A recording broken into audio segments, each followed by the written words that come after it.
Hi, I'm Don, 36, a screenwriter who's spent most of his life turning chaos into acts and silence into scenes. And this new year, my parents banned me and my kids from the family party. 10 minutes later, my brother posted a photo that said, "Family only. No troublemakers." So I hit like, then commented, "Congrats. Mortgage and taxes are all yours now." The post vanished in under 10 minutes. But by then, my phone already had 90 missed calls. Let me tell you what came next. I write drama for a living, but nothing I've ever outlined matched the emotional roller coaster of that holiday. I'm talking villain reveals, forged documents, plot twists with bank accounts, and an ending that felt like silence and freedom rolled into one. It started with a message from my mother, the kind that arrives when your hands are full. Mine literally were. I was buckling my daughter into her booster, one mitten on, one off, when my phone buzzed. "Don, after talking with your father, we've decided it's best if you and the kids skip the year-end party. It's family only. Less drama this time. Family only." I just stood there. One mittened hand frozen in midair, daughter looking up at me with her muddy sneakers from recess, son in the back humming the Jaws theme like a lullaby. I called her. She answered like someone already rehearsing their lines. "Don, don't start." She said it like I was about to launch an argument. I wasn't. I just wanted to understand how me and my kids, her grandchildren, became a threat to family. "It's about tone," she said. "Your energy lately." Then came the classics. "The kids are loud. People are tired. It's just a party, Don." Then Dad clicked in on speaker, like he always does when things go sideways. "Son, you know your mother's blood pressure spikes when there's tension. Let's keep the peace. We'll do something just with you and the kids later." Later in my family is code for never. I said. "So, not me. Not my children." There was a pause. A spoon clicked in a mug. "You've been difficult," Mom said. "Always talking about bills, money, deadlines. It's a celebration, not a committee meeting." "Okay," I said. Because if I said what I really felt, my daughter would have learned 6 new swear words before kindergarten. We hung up. My daughter asked, "So no grandma today?" "No," I said. "Grandma's tired." She nodded. "Can we make our own party?" "Yeah," I said. "We can." And we did. While the kids glittered paper crowns and ate boxed mac and cheese, I scrolled. That's when I saw my brother Mark's post. My parents' living room, the string lights I hung last year still in place. Mark in a cashmere sweater. Arms slung around cousins. Table loaded with food I helped pay for, more than once. Caption: "Family only. No troublemakers." I felt the hit like a molar crack. I didn't comment. Not yet. I just watched the likes pop up, and the comments roll in. "Gorgeous family. So beautiful. Where's Don?" Mark replied. "Probably writing drama." With a winking emoji. The phone burned in my palm. They always called me the difficult one. But I wasn't difficult. I just remembered everything. All the times I said yes. All the times I paid to keep their lights on, covered Mark's tickets, paid Dad's copay. Just this once. And now, I was being edited out of the family script. Labeled as a troublemaker, for refusing to fund the show. So I commented, "Congrats. Mortgage and taxes are all yours now." And hit send. 10 minutes later, post deleted. Phone blowing up. Mom. Dad. Mark. Group chat notifications stacking like unpaid invoices. This is where the real story starts. And if you think the post was a bombshell, wait until you see what I dropped in the comments next. 10 minutes after I dropped that comment, the post was gone. But damage? Already done.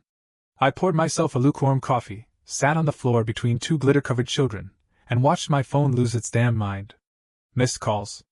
Texts. Voice memos. The family group chat renamed itself from "The Whole Gang Red Heart" to just "Emergency." Which, if you know my family, is code for damage control. Act fast. Mom. Don, delete the comment. Right now. This is not how adults behave. Dad. You're making a scene. People are seeing this. Mark. WTF, man? You said nothing for years. Now you blow up on social media? We can talk like adults. So I did what I always do when someone says that. I gave them receipts. I opened my files.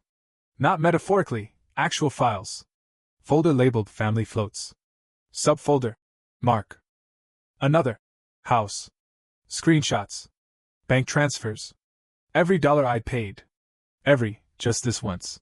That turned into never again. I dropped 4 clean screenshots into the family chat.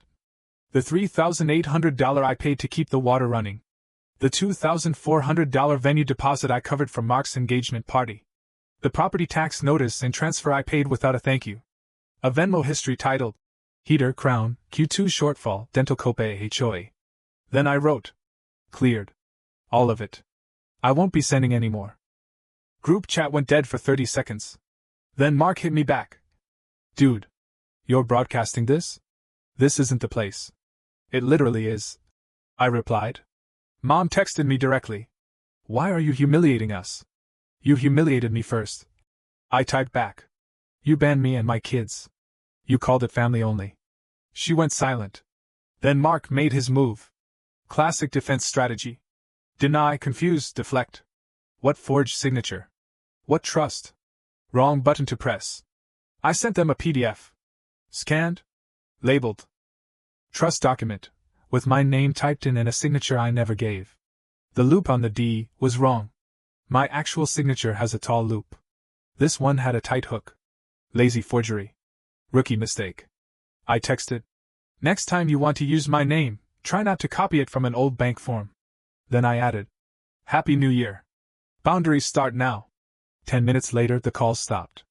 10 more, and I got a new text from my cousin Jana. Low-key, that was epic.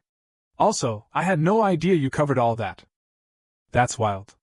Yeah, I replied. It was wild. And quiet. And lonely. But not anymore. The group chat sat frozen, like a photo no one wanted to tag themselves in. That night, my daughter showed me her crown made of red construction paper and glue chunks.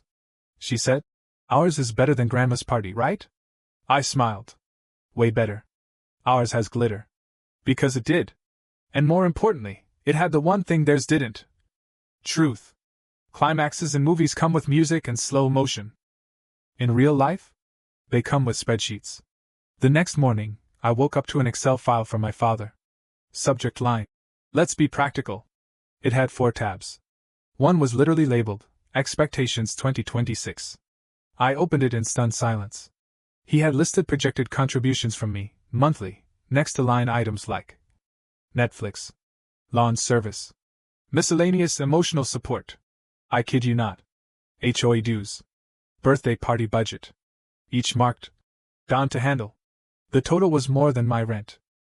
I stared at it like it was a ransom note disguised as financial planning. Then I wrote back 2 words. Delete that. 10 minutes later, Mom called. I picked up because I was riding a weird high from pancakes and honesty. She didn't say hello. What was last night? Truth, I said. Organized by category. She hissed through her teeth. You embarrassed me in front of the family. You banned your grandkids from a party and called it family only.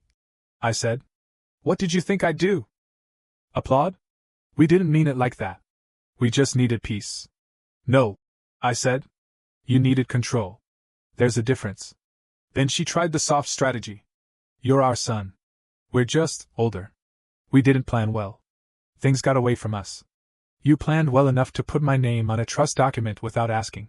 She paused. It wasn't forged. It was copied. You signed something years ago for the bank. Your father used that. To save time. To save time. I repeated. You committed document fraud to save time. She shifted tactics again. We'll pay you back. I nodded like she could see me. Good. I'll send an invoice. Monthly payments. If you're late, the fee goes into the college fund for your grandkids. You charge interest on your parents? You charged interest on my piece. For years. Then came the line that will live in my memory like a tattoo. You always said you'd help us. I have the card you made in 3rd grade. You wrote, I will always help you because you are my mom and dad. And yeah, that one hurt. Because I did write that. I also wrote it with glitter glue and jelly on my face and no idea that someday I'd be arguing over a spreadsheet labeled Netflix Don Pays. I took a deep breath. You were my whole world then. But now, I have a world of my own. And my job is to protect it. Even from you. She started crying. Soft, careful crying. We're not monsters, Don. I know, I said. But you've acted like I'm furniture you can lean on forever. And I'm not furniture. I'm a man. I'm a father. There was silence on the line. Then barely audible. Can we come talk? Just us. Just me and Dad. I said. 2 p.m. My place. No Mark. No speakerphone. Okay, she said. I hung up, stared at my kitchen table, and started drafting something I never thought I'd write. A family operating agreement. Not for court. For clarity.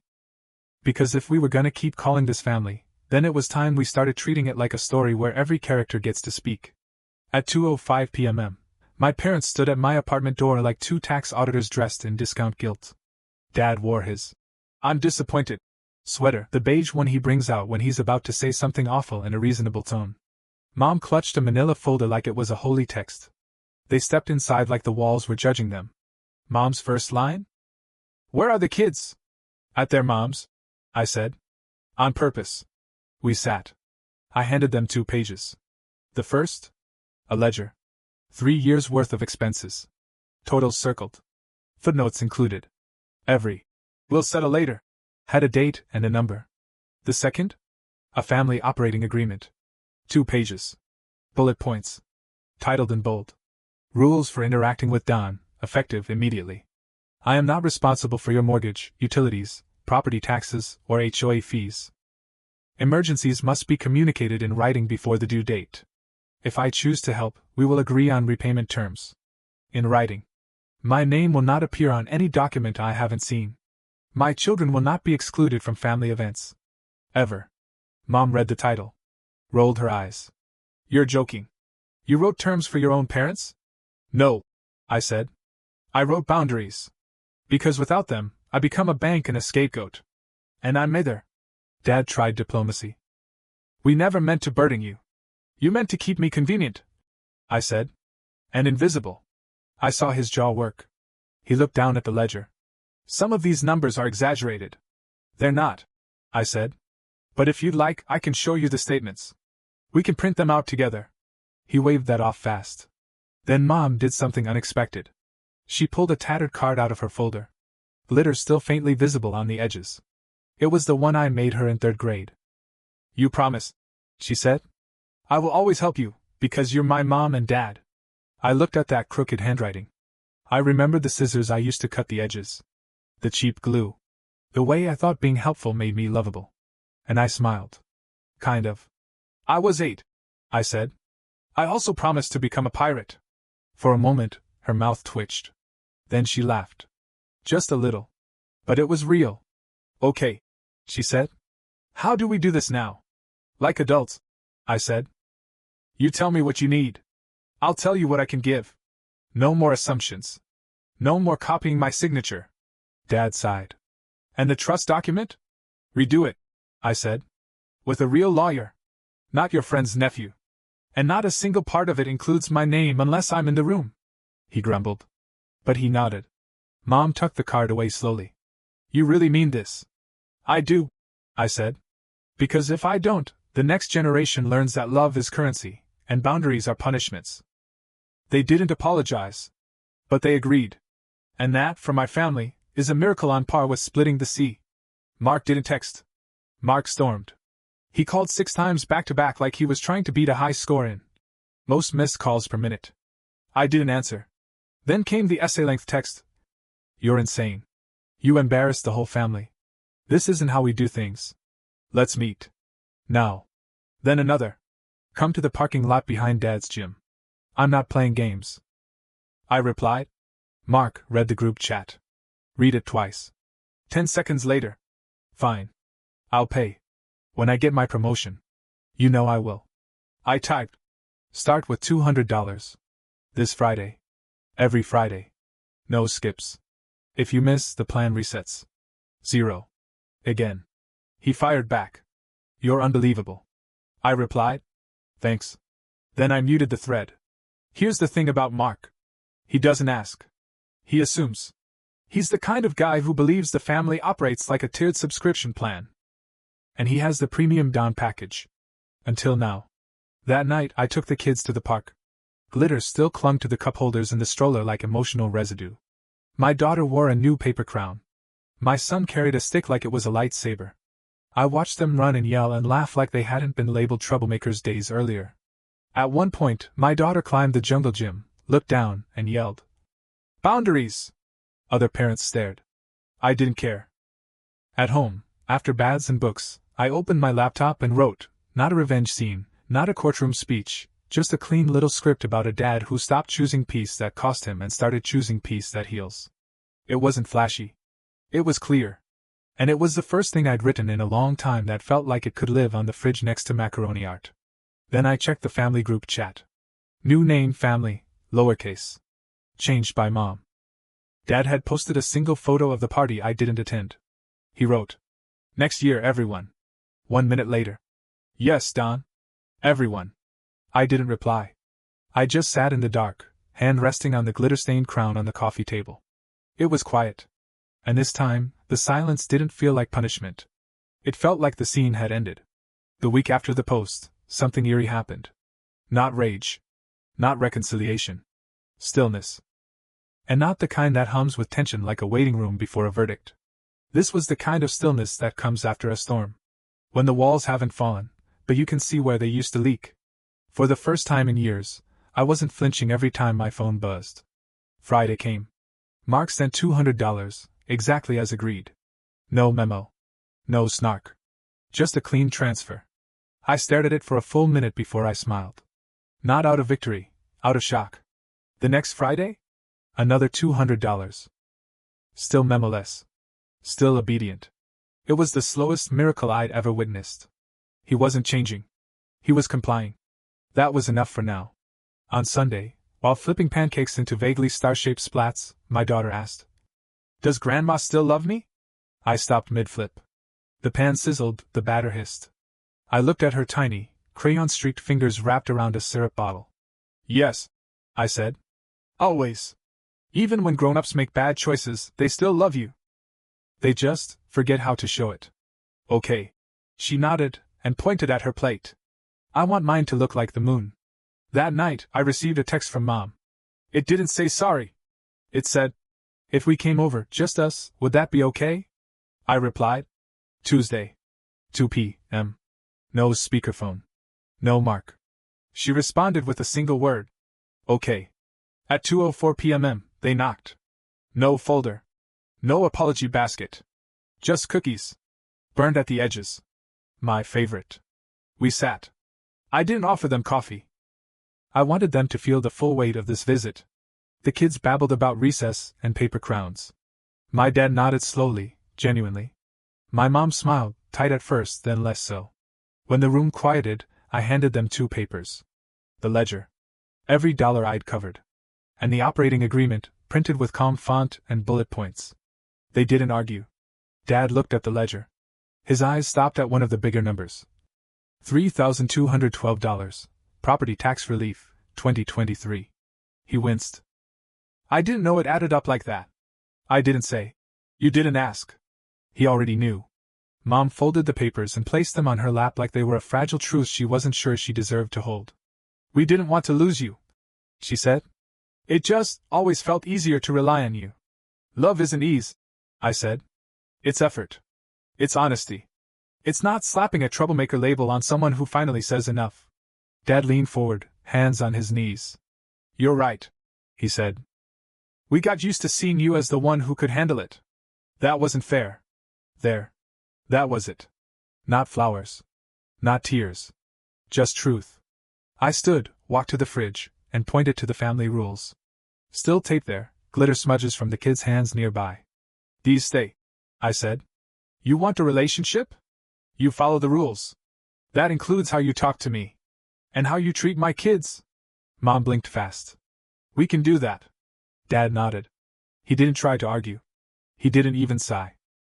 They left at 3:17 p.m., saying they'd be back Saturday, with groceries for lunch, not receipts. That night, Mark texted me a 5-paragraph thesis. "You think this makes you better? You embarrassed the family. You're not a victim. This isn't about boundaries, Don. This is about you needing control. You've always been dramatic. You want power, not peace." Then he sent, "You win. But don't expect me to clap for your little script." I didn't reply. I just forwarded it to a folder labeled Unresolved characters. That night I took the kids to the park. They wore their old crowns again. Still crusted with glitter, bent at the corners. My son called the slide the financial boundary slide and made a rule that you couldn't climb it unless you said one honest thing. My daughter went first. Sometimes I like Grandma's house. But I don't like when people are mean. That counts, I said. Your turn, bud. I like jelly more than peanut butter, he declared. We laughed. That deep, out-of-nowhere kind of laugh that pulls from the chest like something ancient being exhaled. We came home to a quiet house. The fridge hummed. The laundry waited. I tucked them in. My daughter whispered, Grandma and Grandpa aren't perfect, huh? No one is, I said. But now they're trying. Is that enough? It's a start. I sat in the living room, opened my laptop, and wrote the closing scene. Not about revenge. Not about rebellion. About a dad who decided that peace isn't quiet. It's earned. I named the document Boundaries, Final Draft. Before bed, I checked the family group chat. Mom had changed the name again. No emojis. No. The whole gang. Just family rebuilding. No dramatic posts. No captions. No forced apologies. Just a message from Dad. Next time, the kids pick the party. We'll host, but they choose the music. And then from Mom. We've got glitter if they need it. I didn't respond. But I smiled. Because that was the ending I wanted. Not a door slammed shut. A door, with a working lock, a key I control, and a welcome mat that doesn't come with strings. My name is Don. I'm a screenwriter. A father. And a man who rewrote his role in the family script, and this time, kept the pen. We've got glitter. We've got rules. And we've got peace that doesn't cost my soul. That's the real plot twist.